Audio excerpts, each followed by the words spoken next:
manière, pendant que tu jeûnes, tu as la possibilité de te parler, parce que ton esprit est élevé spirituellement, Dieu est esprit, non? L'homme aussi a un air, Satan aussi a un air. Donc quand l'esprit de l'homme est élevé parce qu'il jeûne, facilement, l'esprit de cet homme peut écouter la voix du diable et peut aussi écouter la voix de Dieu. Maintenant, il faut la sagesse, il faut le discernement. Il y a donc des gens, pendant qu'ils jeûnent, ils reçoivent des révélations qui viennent du diable. Mais ils viennent dire que Dieu m'a parlé. Vous allez constater que la plupart des grandes divisions que certaines églises ont reçues, c'est après des longs moments de jeûne. Parce que quelqu'un était dans un jeûne et le diable de sa famille est venu me parler. Il se lève et dit que Dieu m'a dit de quitter l'église. Et il commence à dire, Dieu m'a montré qu'il y avait. Ah, vous voyez que ça c'est terrible. Alléluia. Soyez sages. Donc quand tu jeûnes, si tu as beaucoup de révélations, parle avec le Saint-Esprit. Tu dis, Seigneur, tout ce que j'ai vu aujourd'hui, s'il y a des choses dedans qui ne te glorifient pas, qui ne venaient pas de toi, efface tout ça dans ma vie. Que ça ne m'influence pas, que ça n'influence pas mon ministère au nom de Jésus-Christ. Ni notre assemblée. Vous allez voir que tous ceux qui ont recherché la puissance supérieure dans la Bible, ce sont des gens qui n'ont pas négligé le jeûne. Élie même a gêné, Élisée a gêné, alléluia. Moïse a gêné. Samuel même a gêné. Jésus même a gêné. L'apôtre Pierre, l'apôtre Paul a gêné. Ok? Alors que même quand le Saint-Esprit était là, les gars ont gêné. Dans Acte 13, ils ont toujours gêné. Donc ne négligez pas le jeûne. N'attendez pas seulement qu'on amène les programmes de jeûne à l'église pour faire le jeûne. Toi-même, pour ton émergence spirituelle, tu peux décider que je vais jeûner une fois par semaine. Ou alors par mois, je jeûne 3 jours, 4 jours, ou une semaine. Et c'est bon. Et Dieu fait grâce. Alléluia. Voilà. On a au numéro combien là? Numéro 7. L'importance de la communion fraternelle. De temps en temps, quand on parle de la communion fraternelle, on parle disant à 3 choses. Numéro 1. De temps en temps, aller vers son père, causer avec son père spirituel. Numéro 2. Aller de temps en temps causer avec son Dieu créateur dans la Bible. Numéro 3. Aller de temps en temps à l'église écouter son Dieu au travers des enseignements. C'est pourquoi on parle de la communion. Et la Bible dit que les gars persévéraient dans cette dimension de communion. Donc ils étaient conscients que c'est quelque chose qu'ils doivent faire toute leur vie, et alors ils ne négligeaient pas cette principe. Numéro 8. Je crois que c'est ça, non? Le numéro 7? Ok. L'importance de la communion. Numéro 1, aller de temps en temps avec son père spirituel. Numéro 2, aller de temps en temps communier avec son père au travers de la Bible. C'est-à-dire qu'il faut lire la Bible. C'est bon? Numéro 3, et aller de temps en temps à l'église pour écouter les enseignements.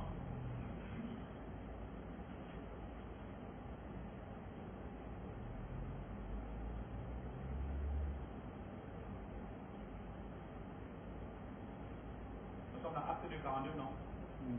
Voilà.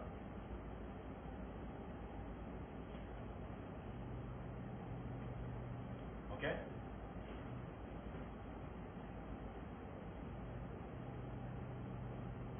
Le point suivant. Il persévérait à la rupture du pain. Alléluia. Quand on parle du pain ici, le pain renvoie à la gâterie, les cocktails qu'on organise à l'église. Vous écoutez ça? Mais il y a un impact spirituel que ce service apporte à l'église. Alléluia. Une église où de temps en temps on peut s'asseoir, on mange ensemble. Ça renforce les liens d'amour. Nous sommes d'accord? Et c'est l'amour que Dieu recherche dans une église. Parce qu'une église où il n'y a pas d'amour, Dieu n'est pas là. C'est une preuve que le Saint-Esprit est absent. quelqu'un peut me contredire? Parce que dans Romains chapitre 5, le verset 5, la Bible dit que vous avez reçu l'amour qui a été déversé dans vos cœurs par le Saint-Esprit. Donc, s'il y a vraiment le Saint-Esprit quelque part, l'amour doit s'exprimer par la rupture du pain. La rupture du pain, on fait allusion à l'agapé, on fait allusion aux actions de grâce. Ça veut dire que tu n'es pas forcément obligé de prendre une offrande et mettre dans le pour y déposer. Tu peux faire prendre un service chrétien qui nous amène les brioches ici, les gâteaux ici, amène avec des jus. Et par rapport à ce que Dieu a fait dans ma vie, j'ai décidé de faire cette rupture de pain avec toute l'église. Alléluia. On mange pour remercier le Seigneur pour ce qu'il a fait et ceci apporte la bénédiction. Et on appelle ça que la bénédiction partagée. Avec la même année, tout le monde mange, tout le monde est béni. Et la personne qui a donné aussi est doublement bénie. Bon, on continue. Numéro combien là? Non, oui, 9. Parce que là, à l'outil du banc, c'est le numéro 8. Numéro 9. Il persévérait aux enseignements des apôtres. Je vais expliquer ça. Vous savez, quand on parle de persévérer aux enseignements des apôtres, votre pasteur peut ne pas être un apôtre par ministère, mais il est apôtre par rapport au mandat que Dieu l'a assigné. Je vous avais dit ici qu'il y a ceux qui sont apôtres par ministère, il y a ceux qui sont apôtres simplement parce que Dieu les a choisis aussi, les a établis dans un ministère. Parce que le mot apôtre vient du mot grec, apostelléo, qui veut dire envoyé de Dieu. C'est-à-dire que l'apôtre est envoyé, non? Même le prophète aussi est envoyé, non? Même le pasteur aussi est envoyé, non? Même le diacre même est envoyé? Même l'ancien même est envoyé? Oh, tu n'as pas dit amen. Amen. Même le chantre là, ou la chante, vous comprenez quoi? Le féminin de la chante, c'est la chante. Les blancs sont des manipulateurs. Avec les voix de français là. Alléluia. On dit la cuisinière. C'est celui qui prépare le cuisinier. Et là où on prépare, c'est la cuisine. C'est la cuisine. C'est la sorcellerie bien c'est. Les manipulateurs. Ils disent que l'appareil, c'est la cuisinière. Celui qui prépare s'appelle aussi le cuisinier. Et là on prépare, c'est la cuisine. C'était à l'autre que le mélangeur, celui qui compose, c'est les mélanges. Alléluia. Derrière le mélangeur, qui est sur la cuisinière. Alléluia. Oh my God. Ok, on avance. On est au numéro 9 et on disait tantôt que l'apôtre, c'est un envoyé. Donc, prenez apôtre d'abord dans le côté, le premier degré. Vous comprenez? Dans le premier degré, tous ceux qui servent à l'église sont des apôtres. Là, il faut que je choque quelqu'un. Vous l'allez dire. Donc, même les chants sont des apôtres dans le sens où Dieu les a envoyés chanter. Ça m'entend? Ok. Alors, quand on dit qu'il persévère aux enseignements des apôtres, cela veut dire que peut-être le leader de l'église pouvait être pasteur ou prophète, mais il était sous l'onction apostolique. Amen.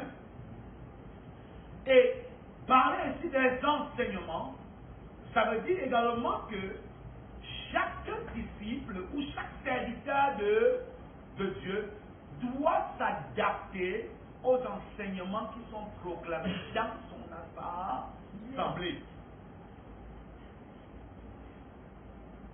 Autant que nous savons que quand le pasteur sous la direction de Dieu, il va vous enseigner ce qui soit de la Bible, non. Il ne va pas vous apporter les doctrines de l'enfer. Que d'autres, comme la Bible dit dans 1 Timothée chapitre 4, dans les derniers temps, ce sont la démangeront d'entendre les bonnes paroles et se le seront entraînés par la doctrine des démons.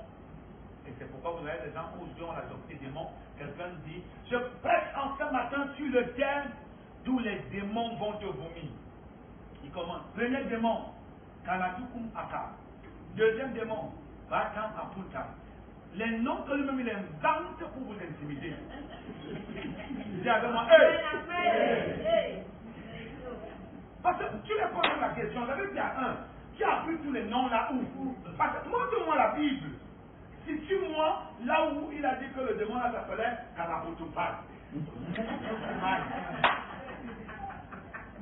Je sais que dans la Bible, on a montré quelques 4 ou 6 ou 7 noms qu'on a donné à Lucifer. Amen. On a dit Belzébuth, on a dit Apollyon, c'est ça non? On a dit Bélial, c'est ça non? On a dit Lucifer ou Satan. Il y a encore écrit encore notre nom. Maintenant, les gars te donnent une liste des noms des démons. Je dis, moi je suis pasteur, je suis soumis à il est écrit. Donc je reste dans il est écrit. S'il n'y a pas il est écrit, gars, il n'y a pas de débat. Il n'y a pas de débat. Donc si ce que tu dis, tu ne peux pas le soutenir avec 2 ou 4 versets, reste avec ça en pratique. Va manipuler les gens qui ne maîtrisent pas. Alléluia. Ça c'est clair. Donc on est au numéro 9, il faut savoir s'adapter à l'enseignement de son ministère. Ça veut dire qu'il faut épouser l'enseignement de son église. Ok? Parce que l'église, avec toi, c'est comme un mariage. Nous sommes ensemble? Parce que dans l'église siège le chef de l'église qui est Jésus-Christ, notre époux. Et nous sommes tous ses époux. Donc on doit épouser l'enseignement qui nous donne dans notre assemblée.